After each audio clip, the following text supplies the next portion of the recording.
Sepuh dalam kisah Darah Biru. Sandiwara Saur Sepuh dalam kisah Darah Biru ini akan mengisahkan asal mulanya seorang tokoh dikjaya bernama Kumbara, satria sejati, pujaan rakyat Madangkara.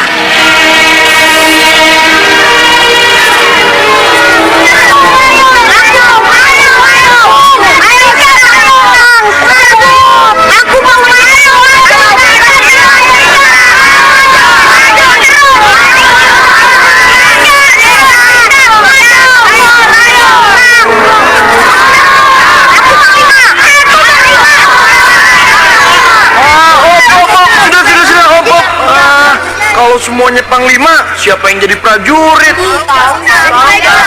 Bertarung saja, berkelahi 1 lawan 1, pakai pedang, yang menang jadi panglima. Ayo, berjajar di sana, lalu maju satu-satu, berkelahi dengan aku. Ayo, siapa yang maju duluan? Ayo maju, ayo. Kok diam? Tidak ada yang berani. Andika juga, ayo maju. Kalau begitu, aku yang jadi panglima. Kalian semuanya jadi prajurit. Kamu sih tukang berkelahi. Kami tidak mau berkelahi dengan kamu. Jadi panglima tidak boleh takut. Biar musuh badannya besar dan jago berkelahi, jangan takut. Kalau takut, tidak bisa jadi panglima. Sudah, pokoknya aku yang jadi panglima. Brahma! Emak. Brahma! Iya, Mak. Sudah sore, ayo pulang. Teman-teman, aku pulang dulu ya. Heya!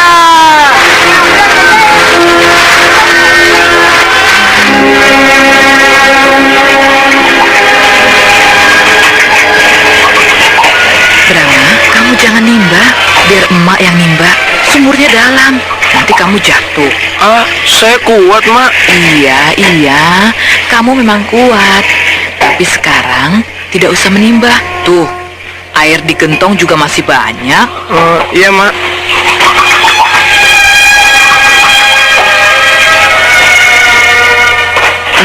Mak, besok ke makam Bapak ya, Mak? Boleh. Tapi besok sore setelah warung kita tutup. Oh, iya, Mak.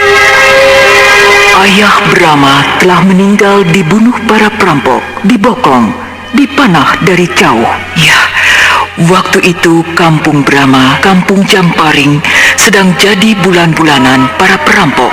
Tetapi akhirnya, para perampok itu tumpas setelah pemimpinnya dibunuh Panglima Bernawa.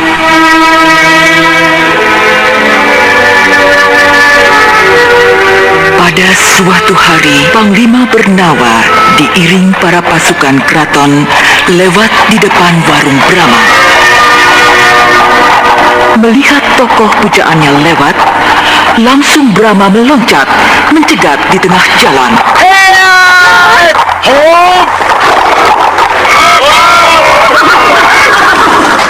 Hei, siapa kau anak gagah?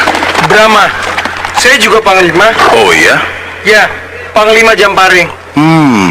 Pantas kamu membawa pedang. Panglima harus selalu membawa pedang, supaya musuh takut. Boleh kulihat pedangmu? Boleh? Pedang bambu. Tapi bagus. Siapa yang membuat pedang-pedangan ini? Paman Arum. Kenapa bukan ayahmu? Ayah saya sudah meninggal. Ibumu masih ada? Oh, ada? Itu duduk di pinggir jalan. Hei, sini. Ampun, Tuanku Panglima. Anak hamba tidak berlaku takzim kepada Tuanku. Tidak apa. Anakmu sama denganku. Sama-sama Panglima Perang. Brahma, bagus mana pedangmu dengan pedangku? Oh, bagus pedang tuanku. Sebab pedang besi. Kamu ingin punya pedang besi? Wah, ingin. Nah, Brahma, ini pedangku. Ambillah untukmu. Pedang besi ini untuk saya. Iya, ambillah. Jangan Tuanku, jangan. Biar. Aku senang memberikan hadiah untuk anakmu yang gagah berani itu. Ayo Brahma, ini ambil pedangku. Baik, tuanku. Benar-benar suatu keajaiban. Panglima Arya Bernawa begitu bermurah hati memberi hadiah pedang kepada Brahma. Tentu saja Brahma tak kuat memegangnya, terpaksa harus memikulnya di pundak. Panglima Bernawa berpesan agar pedang itu dijaga dan dirawat baik-baik karena merupakan sahabat setia. Brahma yang tak bisa menyembah karena kedua tangannya memikul pedang, terpaksa hanya mengucapkan terima kasih saja.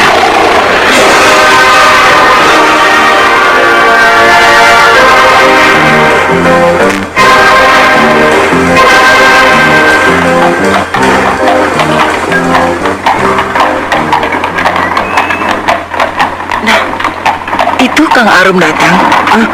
Paman, mana ikat pinggang rotannya? Ini, Hore! Terima kasih, Paman. Cihuy! sana, coba ikat pinggang itu pada pedang besimu, ha? Ya, Paman. Hore!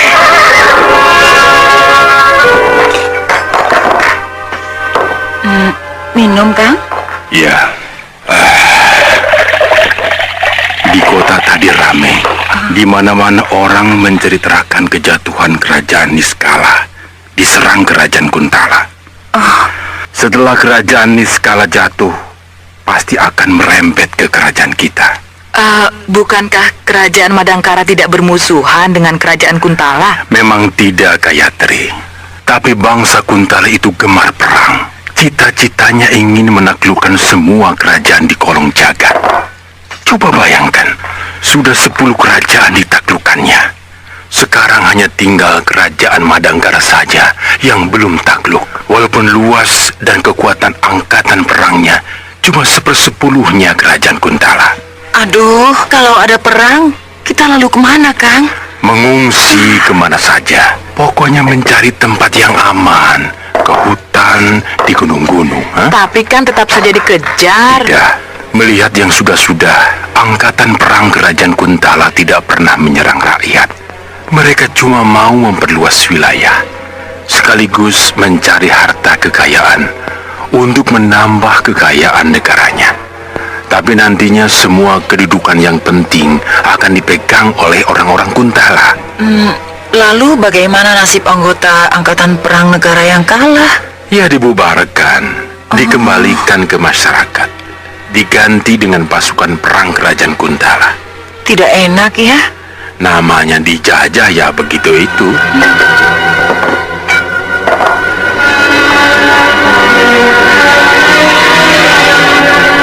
Ternyata betul, kerajaan Kuntala menyerang Madangkara melalui Selat Hegar yang memisahkan Madangkara dengan kerajaan Niskala yang telah takluk.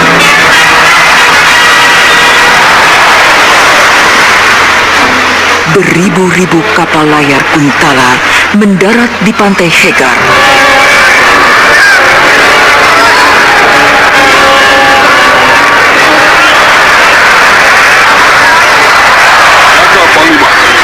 Seluruh pasukan sudah mendarat. Pantai Hegar ini sepi-sepi saja. Rupanya mereka tidak menempatkan pasukannya di sini. Pantai Hegar dibiarkan terbuka. Mereka bermaksud menjepit kita di perjalanan menuju ke ibu kota kerajaan Madangkara. Baik, segera bergerak. Tak perlu pakai regu pendahulu sebagai pancingan. Bergerak dalam satu kekuatan penuh. Iya, aku ingin tahu sampai di mana keberanian dan kekuatan angkatan perang kerajaan Madangkara. Siaga, Panglima.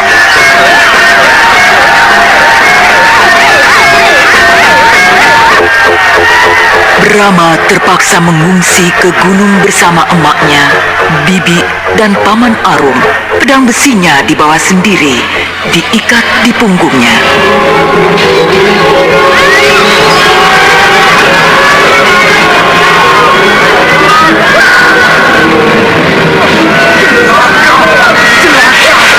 Kenapa kita diserang meriam?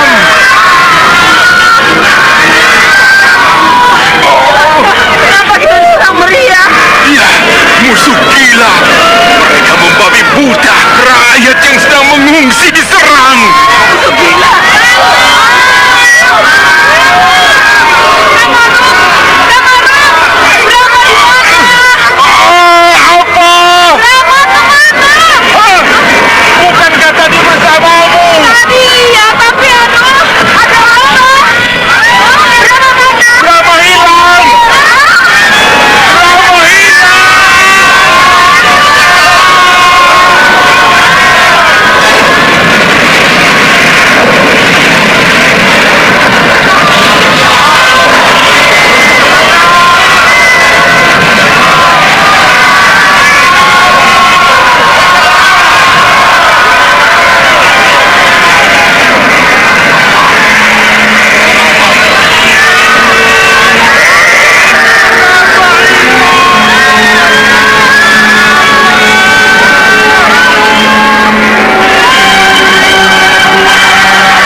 tanda-tanda gerakan perlawanan. Bagus, berarti kita telah berhasil menaklukkan kerajaan Madangkara dengan gemilang.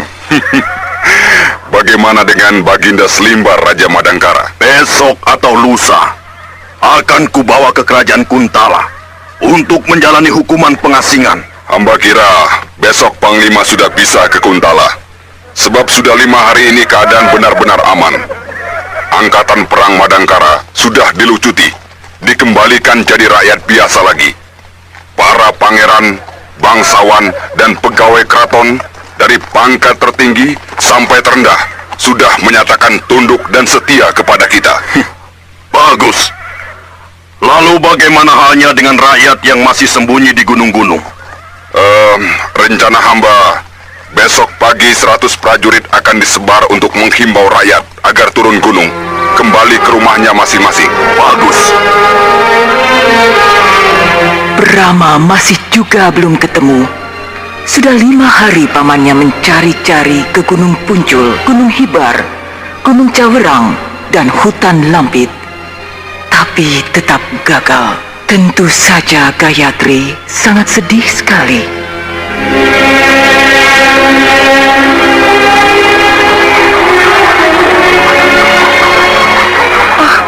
Celaka! Pasukan Gentala! Tenang, tenang. Mereka membawa bendera putih, berarti mengajak damai. Tenang.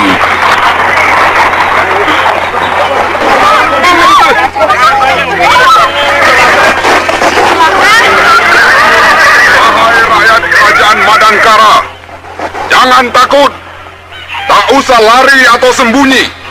Keluarlah, mari kita berkumpul di sini. Ada apa ini? Kami bangsa Kuntala tidak bermaksud jahat.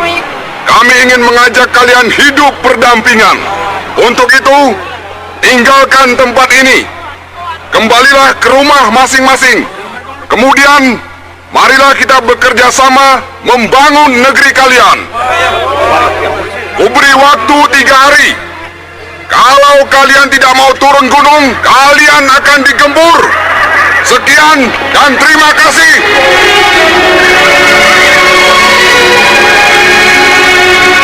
Tentu saja tak ada yang berani menentang himbauan yang disertai ancaman itu. Tak ada pilihan lain. Walaupun tanpa Brama, Gayatri bersama Paman dan Bibi Arum terpaksa pulang kampung.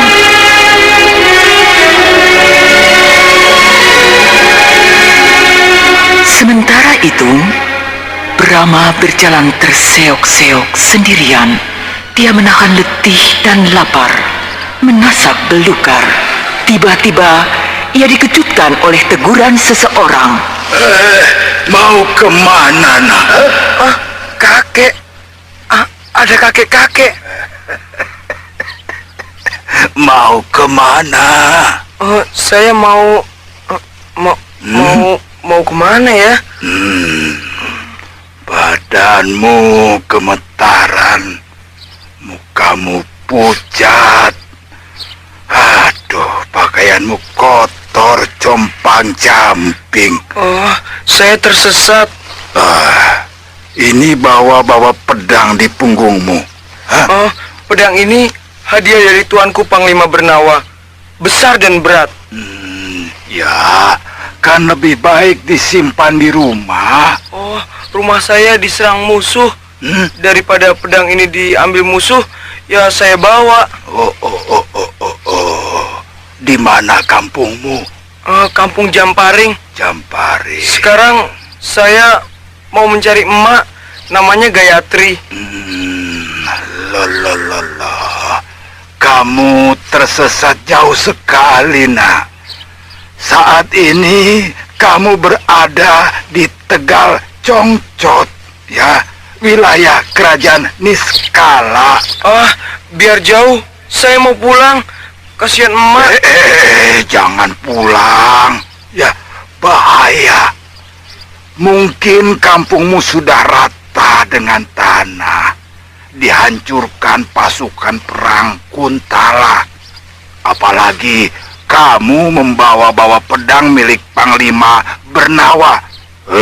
Pasti akan ditangkap musuh lalu disiksa. Nah, Kalau kamu punya ilmu kedikjayaan, pasti akan bisa mengatasi semua bahaya itu, ya. Kalau begitu, saya harus belajar ilmu kedikjayaan dulu. Tunjukkan di mana ada guru yang hebat. Saya mau belajar padanya. Ini. Hah? Kamu? Kakek peot.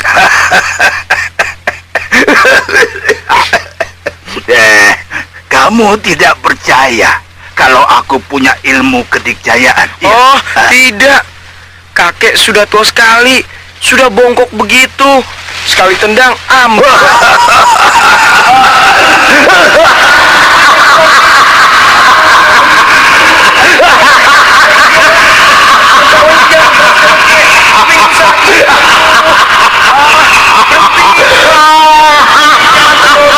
Berhenti, Kek. Berhenti.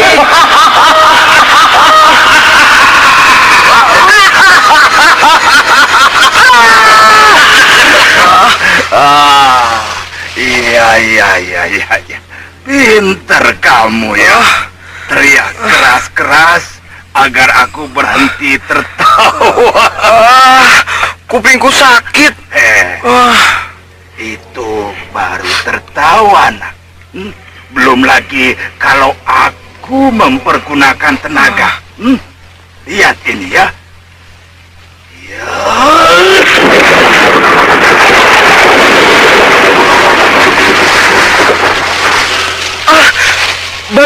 Batu besar itu hancur. Iya. Padahal aku pukul dari jauh. Apalagi kalau ku pukul sampai kena, batu itu akan jadi tepung. Wah, hebat. Saya ingin bisa memukul batu sampai hancur. Bagus. Ayo, sekarang ikut aku ke rumahku. Ayo. Baik.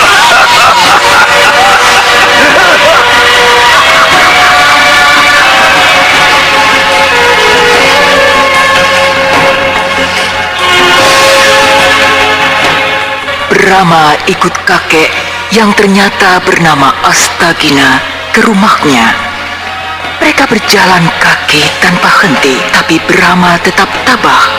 Walau dari kemarin dia belum makan apa-apa. Padahal perjalanan masih jauh. 6 hari lagi baru sampai.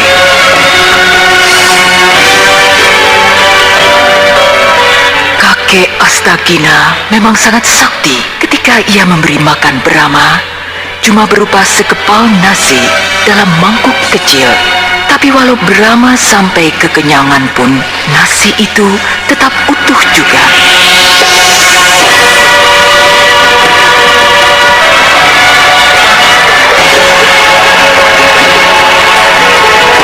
Mencari lauk pun bukan merupakan persoalan. Dalam waktu singkat, dengan gerak tangannya yang secepat kilat, kakek Astagina mampu menangkapi banyak ikan dalam sungai.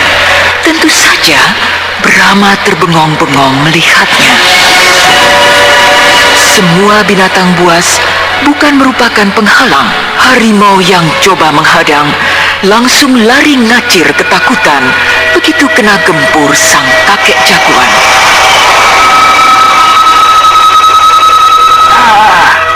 Kita harus menyeberangi lautan itu.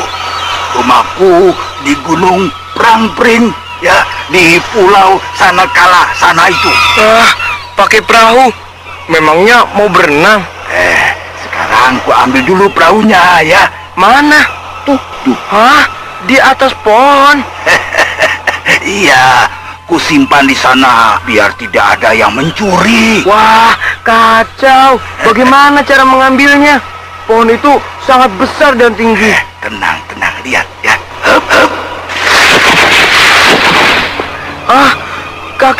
Kakek bisa terbang, melayang seperti burung, hinggap di atas pohon itu. Hei, Brahma, lihat.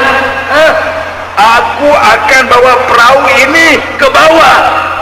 Awas.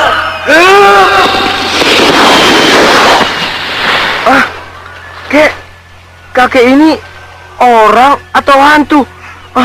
kok bisa terbang? Itu bukan terbang, tapi pakai ilmu meringankan tubuh. Dengan ilmu itu kita bisa seperti burung. Tenaga kakek juga hebat, bisa mengangkat perahu yang besar itu. Nah, itu namanya ilmu tenaga dalam.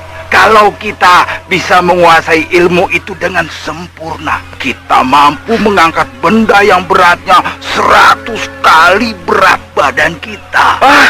Ajarkan saya, Kek.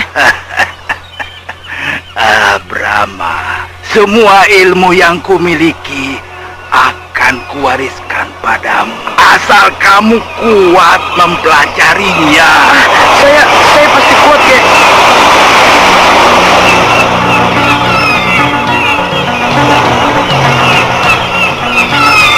Demikianlah, dengan perahu mereka menyeberang ke Pulau Sanikala. Akhirnya, kakek Astagina dan Brahma sampai dengan selamat di Pulau Sanikala. Tuh, di puncak bukit itu rumahku. Itu rumah kakek. Iya, memangnya kenapa? Bagus sekali, seperti rumah-rumah orang keraton. Ada apa, Kek? Tenang, ada orang. Mana? Tuh, di rumahku. Mana? Rumahmu masih jauh. Tak kelihatan ada orang. Mataku seperti mata burung Raja Wali. Bisa melihat jauh. Mata maling.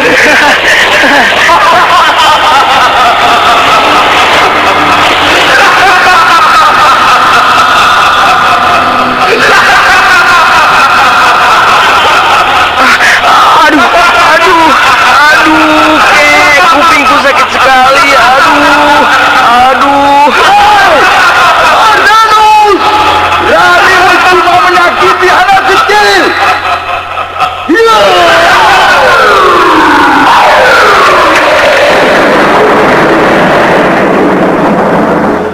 Siapa sih dia, Kek? Mardanus, ketua perguruan Ranggoas. Adiknya aku bunuh. Dia kesini pasti mau balas dendam. Bawa-bawa anak kecil segala kau, Astagina.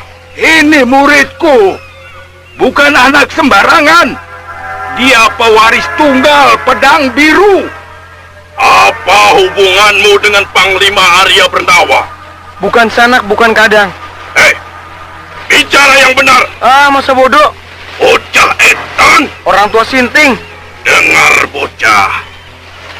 Aku ingin tahu ceritanya. Mengapa kamu membawa-bawa pedang biru? Nah, begitu. Bicara yang enak. Aku kan bisa menjawabnya dengan enak juga. Begini, waktu tuanku Panglima Arya Bernawa jalan-jalan ke kampungku, aku diberi pedang ini. Ya sudah, ku terima saja. Masa begitu mudahnya Panglima Bernawa memberikan pedang biru yang tak ternilai harganya itu? Sungguh? Kalau tak percaya, tanya sendiri pada beliau. Dia sudah mati. Mati? Ya, dibunuh Panglima Rongka, pemimpin angkatan perang kerajaan Kuntala. Di mana Panglima Rongka itu sekarang? Akan kubunuh dia. Ya, di kerajaan Kuntala. Kek, ayo ke sana membalas kematian tuanku Panglima Bernawa. Brahma, dia sangat sakti. Kau tidak akan menang. Nanti saja kalau kamu sudah sakti, baru bisa membunuhnya. Nah, sekarang lebih baik berikan pedang biru itu padaku. Enak saja. Lebih baik ku berikan pada kakek Astagina. Bocah etan, berikan atau terpaksa ku rampas. Mardanus, anak ini muridku. Sebelum kamu bisa menyentuh kulitnya, langkai dulu mayatku. Anak-anak, keluar!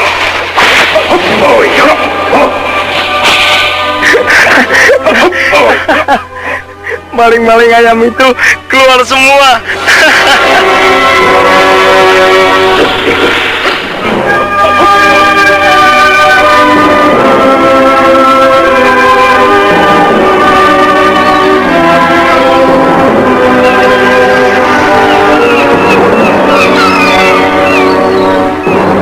Kalian hadapi si kakek pikun itu.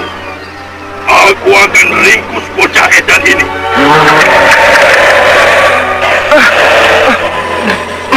Bau kentut, bau kentut. Bau kentut. Siapa sih yang kentut? Yang kentut setan. Baunya kayak bangkai.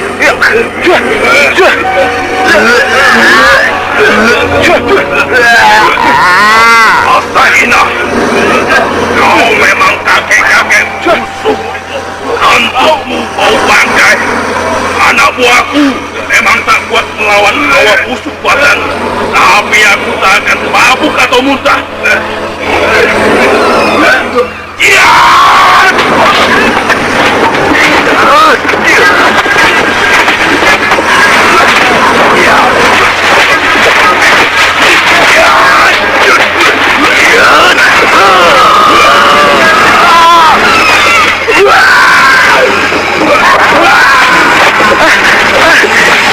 Si Mardanus Bopeng itu mampus.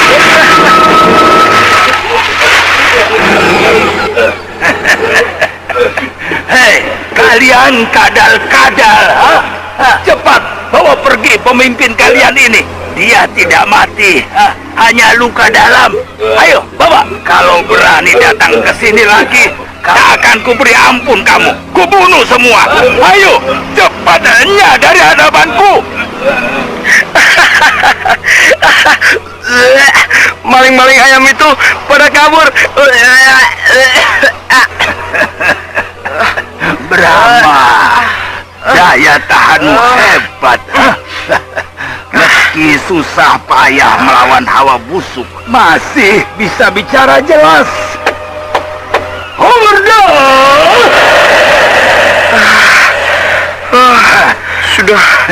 Sudah hilang bau busuk itu. Kakek, makan apa sih? Kok kentutnya bau sekali? Itu namanya kentut semar. Tidak ada duanya. Musuh yang sangat tinggi ilmunya pun tak akan kuat menahan baunya. Seperti si Mardanus itu tadi. Kakek boleh mewariskan semua ilmu kakek pada saya. Tapi ilmu kentut semar, jangan kek. Saya nggak mau. Kenapa? Malu kek. Malu. Memang tak salah kalau Mardanus ingin memiliki pedang biru. Sebab pedang itu memang sakti ketika Brahma mencabutnya dengan bantuan kakek Astagina. Pedang itu bersinar biru dan mengeluarkan hawa dingin.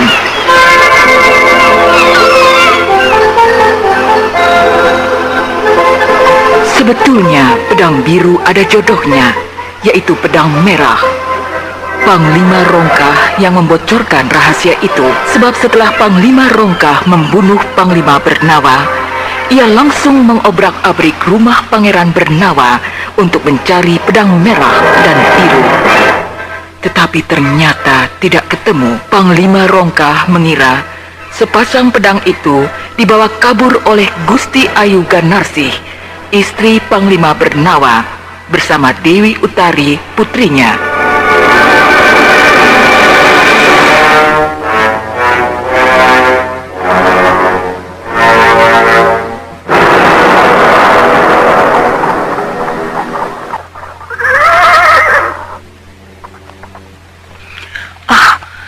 Siapa itu, Kang? Kanjeng Senopati Ardalepa. Hah? Ayo, cepat turun ke jalan, Kang. Cepat mengaturkan sembah. Daulat Kanjeng Senopati, kami menghaturkan sembah. Sembah kalian kuterima. Daulat Kanjeng. Kampung Jamparing ini bersih dan teratur.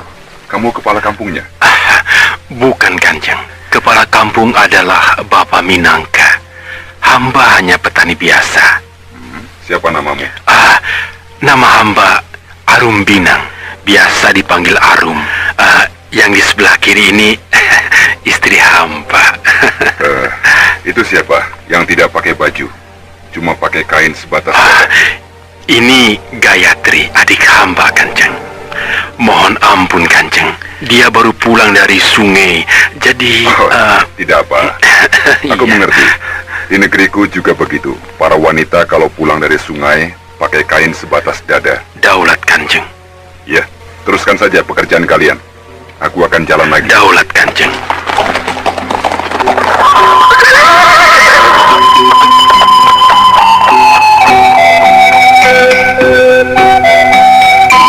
Gayatri malu sekali karena diperhatikan dan ditanyakan oleh Senopati Ardalepa yang merupakan tangan kanan Kanjeng Sinuhun Narendar, Raja Madangkara yang baru.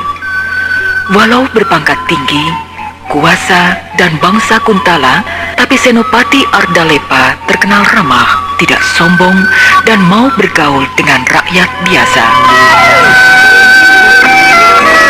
Pada suatu hari, Pak Arum kaget bak kesambar geledek di siang hari ketika mendapat panggilan untuk menghadap Senopati Ardalepa bersama kepala kampung Jamparing, Pak Minangka. Tapi setelah menghadap dengan hati yang dak dikduk tak keruan, ternyata diterima dengan penuh keramahan. Senopati Ardalepa menyarankan agar Pak Minangka menunjuk Pak Arum sebagai pengganti kepala kampung karena Pak Minangka sudah terlalu lama menjabatnya, kira-kira 20 tahun, dan Pak Arum dihimbau agar mau menerimanya karena menurut Pak Minangka tak ada orang lain yang dirasa cakap untuk menjadi penggantinya. Senopati Ardalepa juga mengajari mereka bagaimana caranya membuat bendungan air yang bagus untuk mengairi sawah dengan baik. Hanya biayanya sangat besar, 900.000 ringgit. Pulangnya, Pak Arum dan Pak Minangka diberi oleh-oleh yang cukup banyak. Entah mimpi apa mereka sebelumnya. Sesudah itu, Senopati Ardalepa berkunjung ke rumah Pak Arum dengan berpakaian seperti rakyat biasa. Pak Arum juga dimintanya menerima dengan duduk di kursi seperti tuan rumah biasa. Rupa-rupanya, Senopati Ardalepa bermaksud untuk memeriksa sungai Kayakas, terutama bagian terdalamnya yang bernama Riam Segumi, di mana akan dibangun bendungan. Sementara itu, di dapur, Bu Arum sibuk memasak bersama Gayatri untuk menjamu makan tamu istimewa mereka.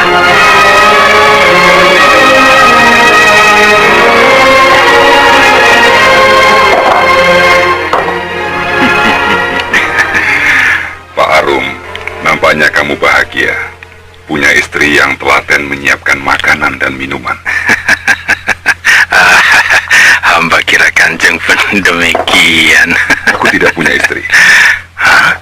Ya, istriku sudah meninggal 2 tahun yang lalu. Oh, maaf Kanjeng. Tidak apa. Istriku meninggal karena sakit usus bengkak. Jadi sampai sekarang aku menduda. Oh, tentu bagi Kanjeng tidak sulit untuk mendapat gantinya. Iya, memang mudah bagiku.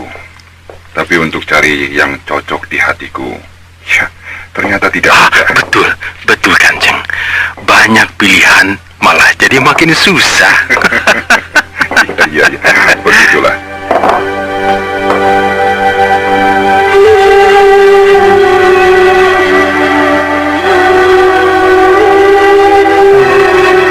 Lima hari kemudian, seorang hulu balang utusan Senopati Ardalepa datang ke tempat Pak Arum menyampaikan bingkisan sebagai tanda terima kasih karena sewaktu berkunjung ke rumah Pak Arum kemarin dulu, sang Senopati telah mendapat perlakuan serta jamuan sangat istimewa. Gayatri juga mendapat bingkisan tersendiri. Tentu saja ketiga orang itu sangat gembira.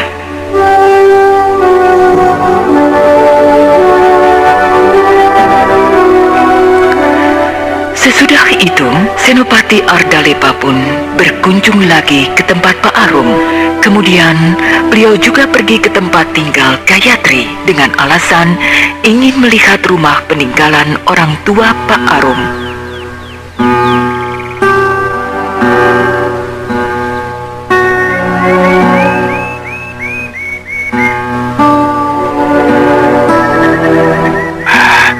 Inilah rumah peninggalan orang tua kami itu, Kanjeng. Iya. Daulat Kanjeng, hamba mengaturkan sembah. Oh, sembahmu kuterima. Daulat Kanjeng. Mari Kanjeng kita masuk. Iya. Tri, siapkan minuman. Baik, Kakang. Rumah ini lebar, tapi kuno. Bangunannya sudah tua. Niat untuk memugarnya ada, Kanjeng. Tapi menunggu panen begitu. Iya. Daulat Kanjeng. Terima kasih, Gayatri. Daulat Kanjeng. Menurut Pak Arum, kamu dulu ngewaruk. Benar, Kanjeng. Kenapa tidak diteruskan? Modalnya habis sewaktu dulu ada perang. Daulat Kanjeng, hamba mohon undur. Iya. Pak Arum, perkara bendungan Sungai Kayakas itu rupanya tidak bisa secepat yang kita kira. Daulat Kanjeng, hamba pun sudah mengira. Tentu di kalangan junjungan keraton terdapat yang setuju dan tidak. Iya, sebenarnya memang begitu. Tapi dalam rembuk kemarin, semua pembesar keraton menyatakan setuju. Malah Baginda Narendra pun mendukung. Nah, hal begitu yang kurang kusukai. Mengapa, Kanjeng? Ya, aku tidak mau diistimewakan. Memang aku mengerti. Mereka semua sungkan padaku karena aku kepercayaan pertama Sri Maharaja Kuntala. Tapi aku lebih suka kalau tidak setuju, bilang tidak setuju. Jangan di depanku bilang iya, di belakang kasak kusuk. Hambatan hanya satu, yaitu uang kas kerajaan tidak mencukupi. Untuk itu, aku sudah mengutus Hulu Balang Gajah Depa pergi ke kerajaan Kuntala untuk menyampaikan permohonanku kepada Sri Maharaja. Iya.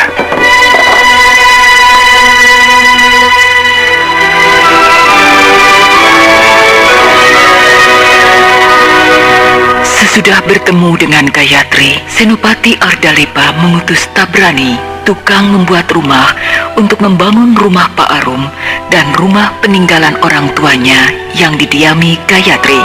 Tentu saja, Pak Arum dan Gayatri tak kuasa menolaknya. Hanya perasaan was-was terpendam dalam hati Gayatri. Kenapa Senopati Ardalepa terlalu baik kepada mereka?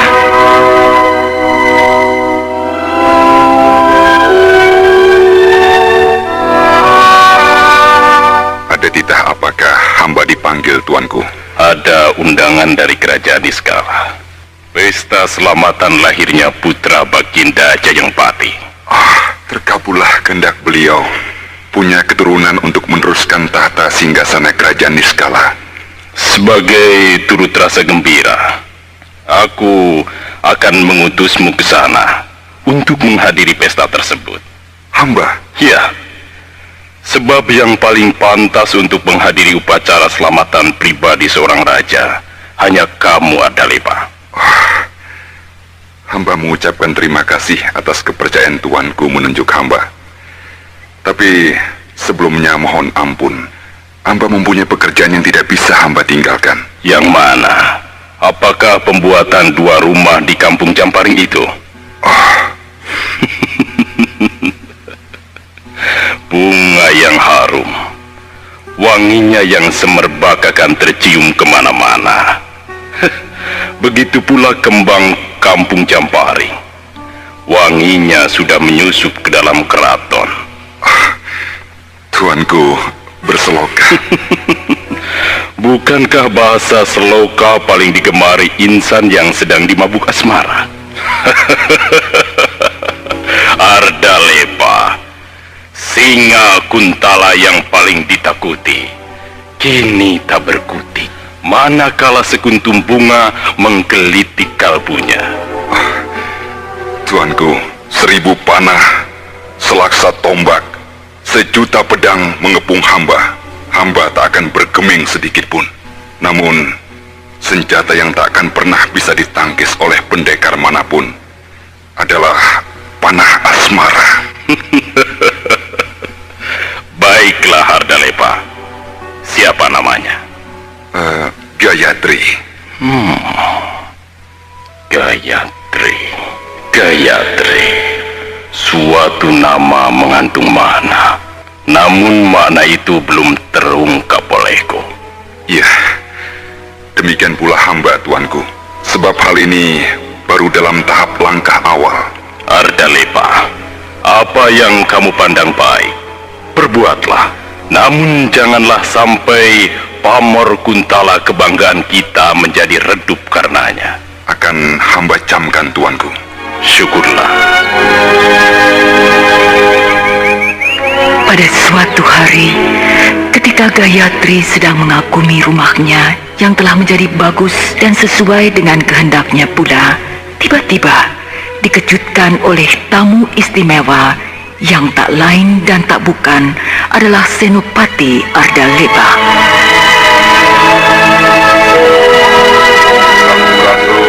Rampes. Kanjeng Senopati, hamba mengaturkan sembah. Sembahmu kuterima. Daulat Kanjeng. Apakah sudah sesuai dengan kehendakmu?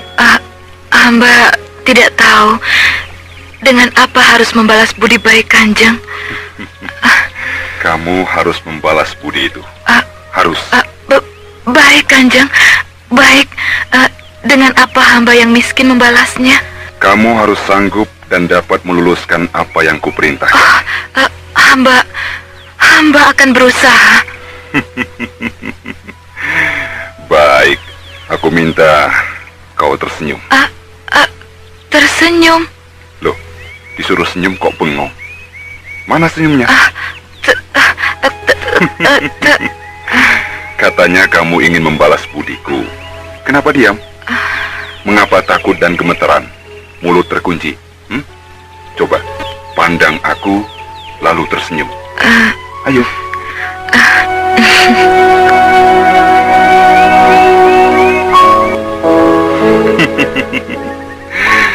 Sungguh menawan senyummu itu.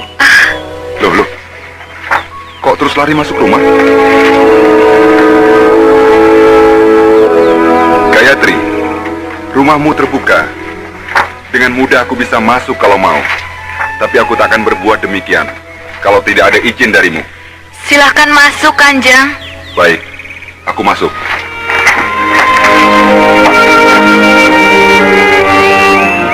Senopati Ardalepa masuk ke dalam rumah Gayatri. Ternyata untuk memberikan oleh-oleh kepada Gayatri. Ketika tamunya sudah pulang, barulah Gayatri membuka oleh-oleh berupa kotak kecil itu.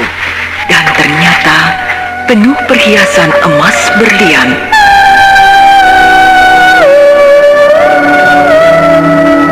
Selanjutnya, Senopati Ardalepa melamar Gayatri. Semula, Gayatri agak ragu-ragu untuk menerimanya. Karena di samping beda derajat yang begitu banyak, beliau juga bangsa penjajah. Tetapi karena pribadi beliau yang sangat baik, Pak Arum mendorong Gayatri agar menerimanya.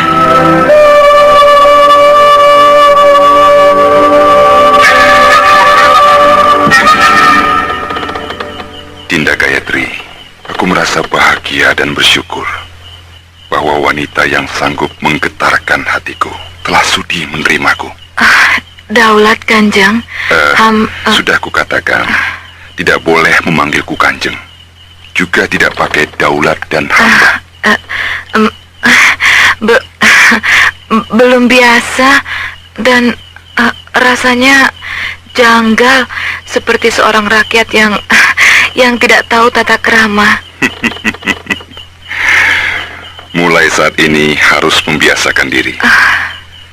Sebab sekalipun kamu seorang wanita bangsawan, tetap akan kularang memanggilku Kanjeng. Baiklah, Kakang. Nah, itu yang kuharapkan. Gayatri, setelah kita menikah nanti, aku tak ingin tinggal di keraton. Aku lebih suka tinggal di sini. Iya, aku ingin hidup di tengah-tengah rakyat. Oh, Kakang, betapa bahagia saya mendengarnya. Betapa senangnya.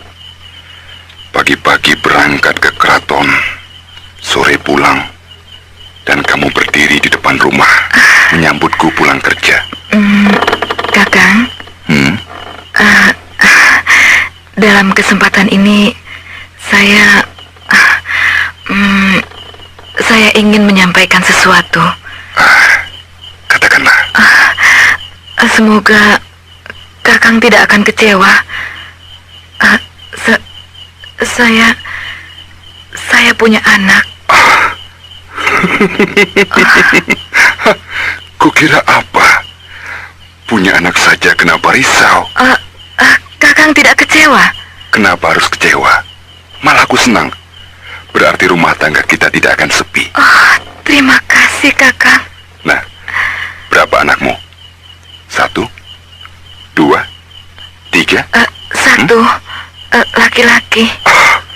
Bagus. Aku punya teman untuk balapan menunggang kuda. Di mana dia sekarang?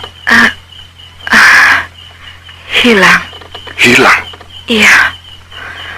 Waktu pasukan Kuntala menyerbu ke sini, keadaan sangat kacau. Rakyat panik pergi mengungsi.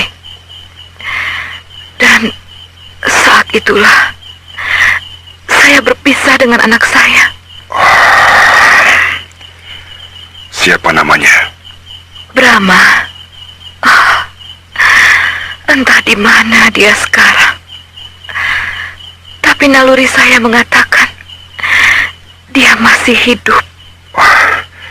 Kalau begitu harus dicari. Punya ciri tertentu? Tidak. Tapi sebagai tanda yang mungkin bisa dijadikan ciri, dia membawa pedang Panglima Bernawa. Pedang Bernawa? Iya. Kenapa ada di tangan Brahma? Panglima Bernawa menghadiahkan pedang itu kepadanya. Yang biru atau yang merah? Maksud Kakang? Ya, Panglima Bernawa memiliki 2 pedang wasiat, bernama pedang merah dan pedang biru. Nah, yang diberikan kepada Brahma yang mana? Wah, saya tidak tahu, Kakang. Saya tidak pernah mengutak-utiknya karena saya anggap pedang biasa. Ketahuilah, sepasang pedang itu jadi rebutan karena katanya menyimpan suatu rahasia. Ya, rahasia apa? Aku sendiri tidak tahu. Brahma bisa terancam bahaya. Jangan cemas, Dinda. Aku akan perintahkan Hulu Balang Sakala, kepala pasukan rahasia, untuk mencari Brahma.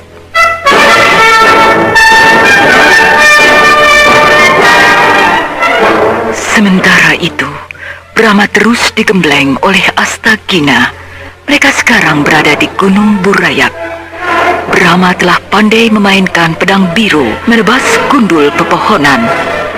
Tetapi gerakannya masih agak lamban karena beratnya pedang itu.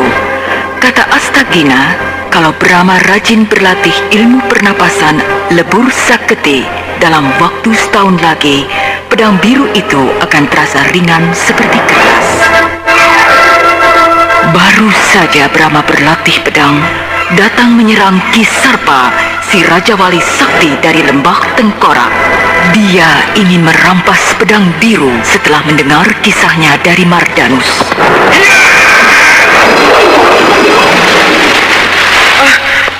Edan, si botak itu melancarkan serangan tenaga dalam. Untung kakek Astagina cepat menangkis hingga arahnya berbelok kena pohon yang ada di sampingku. Sampai hancur. Hei, Sarpa, kau jangan gila, ha? Pakai kekerasan pada anak kecil. Aku tak bermaksud melukainya, hanya mau merampas pedangnya. Ayo, diberikan tidak? Kau mundur, Brahma. Tuh, duduk di atas batu sana. Nonton pertunjukan menarik ya. Ayo.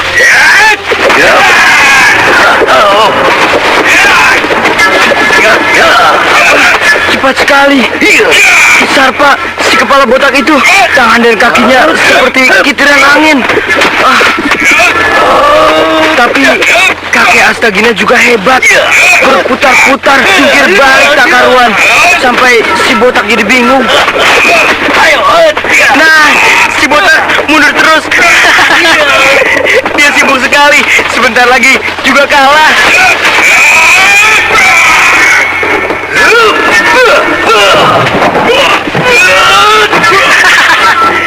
Si botak muntah. Masuk angin kali.